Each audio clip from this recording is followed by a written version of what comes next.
This is Behind the Mic with Kirkus Reviews, where the subjects are audiobooks and the actors who narrate them.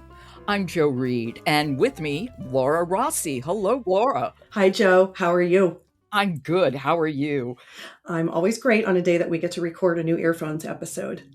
And now explain very briefly what this is. Earphones awards are awarded to audiobook titles that demonstrate the best in narration. And Kirkus picks titles every month, and I then get to sort through the list put together by Jennifer Dowell, the editor at Kirkus. And each time we record, I come into the studio, the virtual studio, with a title I listening to now, and listening to next. And it's really fun for us to talk about this trio of titles. Exactly. So I know what you're going to talk about. Share with the listeners.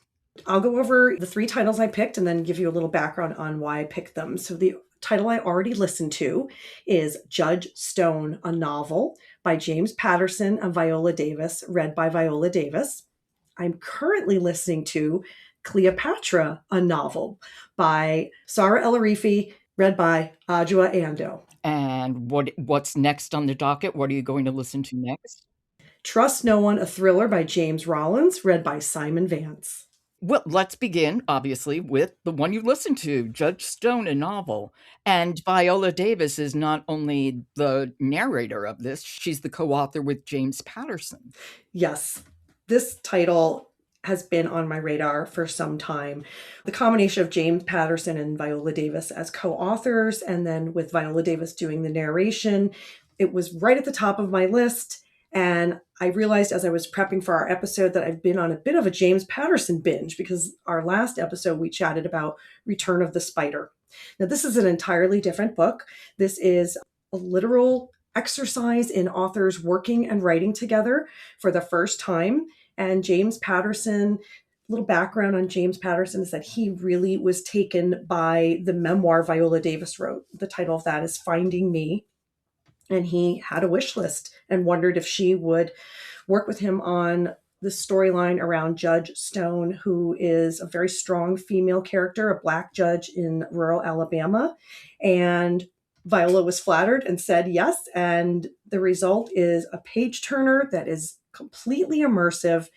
As Kirkus stated in their audiobook reviews, Davis is a force of nature and her performance is riveting. And Jo, I'm sure you're not surprised by these accolades and raves. No, I'm not at all. I mean, Patterson co-authors many of his books, sometimes with celebrities like Bill Clinton, Dolly Parton, and now Viola Davis. And he is the king of the suspense novel. You know, it was interesting to listen to this because he brings plot and pacing to it. And I felt like this book, characters had more depth, and the dialogue was really, really good in this. And I really thought that was Davis's contribution to it. Davis is remarkable. And as all the listeners know, of course, she's won that triple crown of acting, Oscar, Emmy, and Tony Award. She got a Grammy, too, for Finding Me. Oh, she did? Yeah. Oh, my gosh. Yeah. Oh, well, I misspoke. So she has even more accolades than I'm remembering, Jo. So, I just really... maybe it's because she grew up in Rhode Island, Jo, and that's where I live now. But I put this book on my to listen to list, and I saved it because I had to have a minor foot procedure, and I knew I had a lot of great listening ahead of me to prepare for our episode. So this was kind of the crown reward for having to wear a boot for a few weeks, and you're plunged right into the story, and she embodies all of the characters with depth, emotion. Obviously, her narration is flawless. The storyline also, for me, it really brings in conflict, politics, what feels like current events, and what we're dealing with right now with women's rights. There's even a murder, of course. So it has it all. It does. I mean, I thought Viola Davis brings authority and what I kind of think of as emotional precision to it. There's a sense she really understands the main character, Judge Mary Stone, all of them, but most particularly Mary Stone from the inside out. Yes. Whether Stone is in the courtroom or whether she's having a quiet, reflective moment, you really feel that interiority in Viola Davis's narration, I thought. Absolutely. It was a treat from start to finish. And I know we're going to hear a little clip in a minute, but I have to tell you that this is an audiobook that totals 11 hours and 20 minutes, and it flew by for me. I listened to it, bam, bam, bam, bam, bam. Yes. I was at the gym so much. It was amazing. I'm so proud of you, Joe. Thank Do you you. want to hear my sound clip? I'd love to. Do you want to set it up? I would love to. So this clip actually opens the book. It starts at part 1, chapter 1, plunges us into the central plot point of the novel involving Dr. Bria Gaines and 13-year-old Nova, a middle school nurse. We're bringing us into, essentially an abortion situation. All right. This is Judge Stone, a novel by James Patterson and Viola Davis, and it's read by Viola Davis. Bria Gaines stood at the back door of the small brick office building she rented in Union Springs, Alabama. Population 3,314. She pulled her phone from her pocket to check the time. 6 minutes past midnight. They were late. Maybe they weren't coming. Maybe she'd be spared. It was dark out, mostly quiet except for frogs, the spring peepers singing in the narrow creek that wove through trees leafing out for the season. She heard the rattle of an approaching vehicle before the flash of its brights signaled the arrival of the old Toyota SUV. Pulling up onto the gravel space that served as a parking lot, the driver cut the engine, killed the headlights. Bria's nerves were strung tight, heart pounding. She knew the risk when she'd agreed to do this thing. Nobody had forced her into it. Sometimes she'd realized a person has to take a stand. She has a way of letting a line land without pushing it. Mm-hmm. She doesn't oversell. It's harder to tell in this excerpt, but there are really tough moments in this book, and her underselling really makes them land harder. I agree. When she shifts between characters, it's subtle but clear. I was never lost. Like I did when I first listened to the book, the audiobook, as we were just listening to the sound clip, I found that I was holding my breath. Yeah. Waiting for Viola to take us through the plot there in that first chapter. I agree. And I also want to say the abortion case at the center of this book gives it some real urgency. And it really opens into questions about community and power and personal power. Yes. Right. Also race and politics. Yes, absolutely. Even as it leans on kind of familiar thriller beats to keep things moving. And boy, things keep moving. Yes. And it has a seriousness to it that you're not finding in every page turner and thriller. Exactly. And that was really one of the things that attracted me to selecting this title. And of course, obviously it's an Earphones Award winner, so I highly recommend it. And now, tell us a little bit about Cleopatra, the book you're listening to now. Remind me who wrote it and who narrated it. So I've always been interested in the story of Cleopatra, and this is historical fiction, which is not always something that I choose. But again, just a reminder to listeners, I had a lot of downtime and recovery time having a foot propped up. And so I decided to indulge myself with Cleopatra, a novel by Saara El-Arifi. And this is narrated by golden voice and, award-winning, beloved, incredible Adjoa Andoh.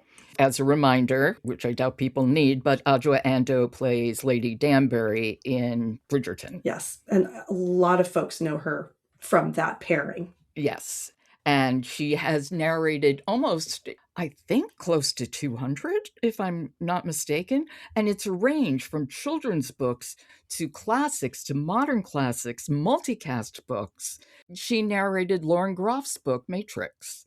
She is a force. She is a force, Joe. And lots of nicknames out there, but I know she's often referred to as the queen of audio and radio drama as well. Mm-hmm. So she really is the real deal. And of course, that's one of the reasons that she's a golden voice.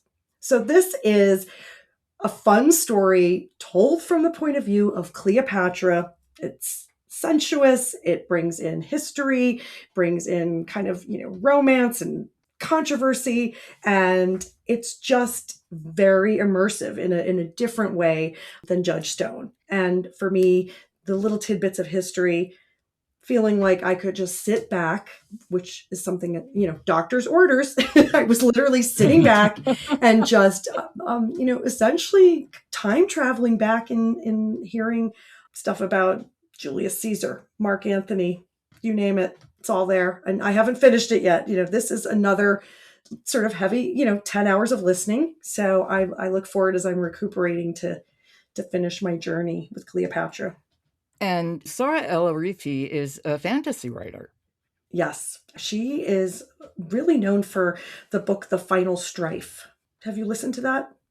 I haven't. No, I haven't. I'm not a big fantasy listener, which is one reason I love the show, because people come on, mostly Alex comes on and talks about fantasy, and I get to listen to some then. So it's good. It's good. It makes me stretch. This one caught my eye, and I thought, well, I've never done anything like this. So a little outside of my normal picks. But again, I'm always driven and led by the Earphones awards that Kirkus gives out. And so I thought I'd give this a try, and I'm really enjoying it. I listened to a part of it, obviously, because I knew you were going to talk about it. And boy, I thought Adjoa Andoh just brings such a sense of command to this performance. There's such confidence in her voice that makes Cleopatra feel fully realized. Not like the legendary Cleopatra, though some of that, but really a human Cleopatra. Yes, very regal, very powerful.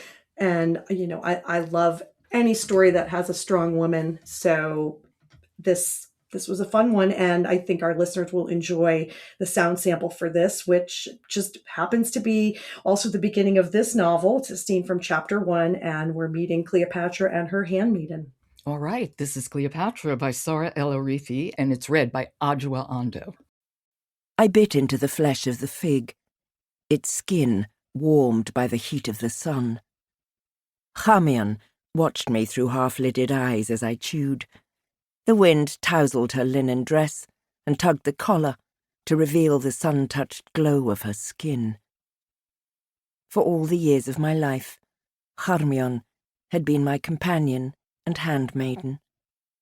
Her mother had been my nursemaid, and so we were forever bonded by the milk that had strengthened us as babes.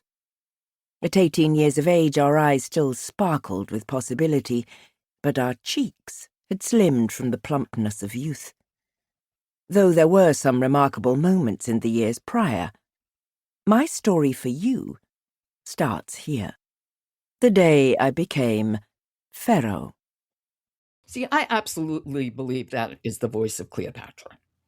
I had my eyes closed listening, and I just, right after reading all the history books, and I always grew up with my dad kind of studying different times in history. And so for me, this was just a conjuring of, this is exactly what Cleopatra would sound like. Yeah. There's a way you feel like she inhabits this role completely. And, in the parts that I listened to, and I listened to a couple of hours of it, there are moments that I was a little less convinced by, but it was just moments. Yes. The reading of it by Adjoa is so superb that you see a little crack in the story, and her narration covers it. Yes, I agree.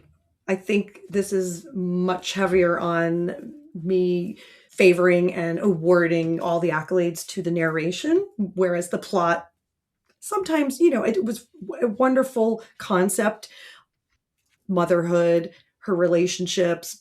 I mean, it's historical fiction, which again is not always my favorite category. So for anything that wasn't something I would normally have stuck with, the narration kept me there. She's really remarkable. And you're ending with? I'm ending with a thriller because I had recently seen Simon Vance in New York City at the Audies back in March, and I was craving a Simon Vance. So this is Trust No One, a thriller by James Rollins, read by Simon Vance. When I saw your list, this was the one I glommed onto right away because I love Simon Vance. I do too, Joe. This is such a unique book. It has magic, it has suspense, it has history, and it's all wrapped up in, kind of a thriller. And it's so unusual a story. Yes. And if anyone could carry that, sort of richness of all of these plot points and sort of narration types, it's Simon Vance. We were talking about numbers earlier, and I mean, I think he's had at least 17 Audio Awards, probably close to 80 Earphones Awards, so many other, accolades and recognitions in the industry, in sort of everything he does. And I'm sure the treatment of this, which is it's a murder, British professor at the University of Exeter, and his students are suspects. And so they are going on kind of a treacherous hunt across Europe, trying to unlock secrets behind, the description says, a century-old book that could change humankind forever. That's right. It's a book by the Count de Saint-Germain, who really did exist, and it supposedly contains the secret to immortality, and it's been passed from one keeper to another through the generations. I love that kind We're of... going to love this one, Joe. This is going to be... Yeah, no, I've been listening to it. I really have been. This is the one I'm listening to. I cannot wait to finish Cleopatra and go, right over, to this world. And did you have a chance, since you're already listening to it, there's an accompanying PDF with the audiobook that you can click on and see some sketches and just, some captions, maps, some of the names that you're hearing. You may not, just from listening to the audio, realize maybe who some of these, folks are from history. So I was just kind of, taking a little stroll through the PDF because I didn't want to bump into any spoilers. But yes, talking to Simon Vance recently in NYC, and I thought, I have not listened to a Simon audiobook in a little bit. So I saved this one for my third listen and my final 2 to 4 weeks of recovery. I'm hoping for just not being able to run around like I usually do, Joe. And I also would like to say that Simon's range of accents in this book is really pretty extraordinary. It's Scottish, English, like English from Oxford University, English as in the north of England. One of the main characters is from Oklahoma. And he really does it all. It's subtle shifts, nothing fancy, but each character just lands so distinctly. This was a pick that I knew going in, adding it to my list for our episode today, that would allow me to enjoy kind of the range and the depth and breadth of what Simon can do, because this is a book that's got layers and some complexity. It's 11 hours and 15 minutes long, so we're sort of shifting around a lot. You do shift around a lot. This plot goes across countries and characters, and honestly, he never loses clarity. I always know, to date in the book, where I am and who I'm with. Should we let our listeners hear a tiny bit of Simon? This clip is from the very start of the book. This is Trust No One by James Rollins, read by Simon Vance. The tapestry of history is woven as much by charlatans as it is by those true of heart. Sometimes to distinguish between the two proves impossible. This is the story of one such historical figure, an 18th century alchemist named the Count of Saint-Germain. Comte de Saint-Germain. This mysterious man spoke a dozen languages and was an accomplished painter, violinist, and scientist. He quickly gained the respect of nobles across Europe. Encounters with the man are mentioned in the writings of Voltaire, Mozart, and Casanova, and across dozens of memoirs. Music composed by him can even be found in the British Museum. Yet all that barely touches upon the true mystery and wonder surrounding this historical figure. It is said he could remove flaws from diamonds and commune with spirits, and sightings of the man continued long after his supposed death. See, what an intriguing character to open this story. I know, that line, and the sightings continued long after his supposed death. It's just, I can't wait. I cannot wait to treat myself to this Earphones title as well. I'm having a very, very good time with this one. There are so many wonderful audiobooks that you talk about on this podcast. I'm constantly adding to my own to listen to list. But when I pick a title that ends up being one you're listening to, I always feel so thrilled that we can chat about it later. I agree, and I can't wait for you to listen to this one, and we will chat. Absolutely. Laura, thank you so much. Thank you, Joe. I will be back in the virtual studio soon for another Earphones episode. And I look forward to it. You've been listening to Behind the Mic with Kirkus Reviews. And Friday, May 15th, a special sponsored edition of Behind the Mic. Our own Michelle Cobb will be talking with Associate Publisher, Director of Audio Programming from Spiegel and Grau, Amy Metch, about their audiobook of The Calamity Club. Narrated by January Lavoie and Jenna Lamia, this highly anticipated novel is written by Catherine Stockett, who's the author of the acclaimed bestseller, The Help. So there is a lot of buzz about this book. That's Friday, May 15th, a special edition of Behind the Mic. Don't miss it. Follow Behind the Mic and we will just appear in your feed. And while you're at it, follow Fully Booked by Kirkus Reviews. Fully Booked is the podcast for book lovers. Every Tuesday, host Megan Labrise brings you author interviews, industry insights, and recommendations from the bestseller list. Find your next great book on Fully Booked by Kirkus Reviews. You can follow Fully Booked and Behind the Mic on Apple Podcasts, Spotify, Audible, or wherever you get your podcasts. And then drop by kirkusreviews.com to check out reviews for both print and audiobooks. Behind the Mic is produced by Jessica Lockhart. Michelle Cobb, Stephen Cummings, Leslie Fine, Alan Minskoff, Alex Ritchie, Laura Rossi, and Kendra Winchester are our contributors. Jennifer Dell is our editor, with assistance from Alicia Langerman. Tom Beer is the executive producer. The music is William Ross Chernoff's Nomads 4-Way. And I'm your host, Joe Reed. Good listening.